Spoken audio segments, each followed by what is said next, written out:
people ask me from time to time if practicing in single player is a good idea for multiplayer, and my answer is no for most people. I think it's a good introduction to basic game mechanics like aiming, shooting, and moving through ink, and it's definitely a lot less intimidating and overwhelming than jumping right into Turf War, but Turf War is probably going to be intimidating and overwhelming regardless on your first play. Octotroopers don't move like human-controlled Inklings do. They're bigger, slower-moving, less damaging targets, and you tend to go for a pretty long time in between encounters with them. Even the Octolings in After Alterna aren't really that challenging individually. The difficulty of them comes from having to beat them cleanly, so you don't get chipped down bit by bit while you're fighting 5 of them in a row and they're launching specials at you.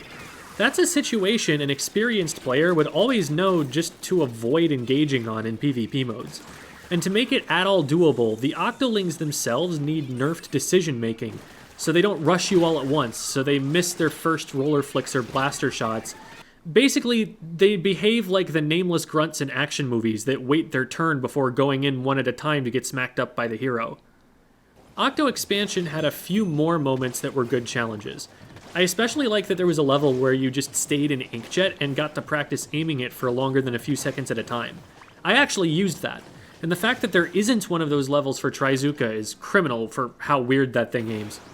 But even Inner Agent 3, the closest they've ever gotten to creating an AI that moves and shoots like a human player, takes 10 shots to splat, adding artificial difficulty that can throw off a competitive player at first, because they'll take a fight that they would have won if Agent 3 had an equal amount of HP, and then they'll lose the fight because Agent 3 doesn't. There's no gaining that amount of initiative on an experienced human player.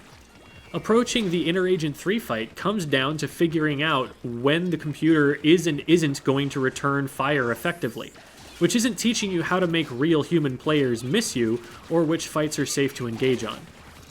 Even with all that being considered, you also may just not be able to practice the weapon you actually play. Like the splatter shot, for example.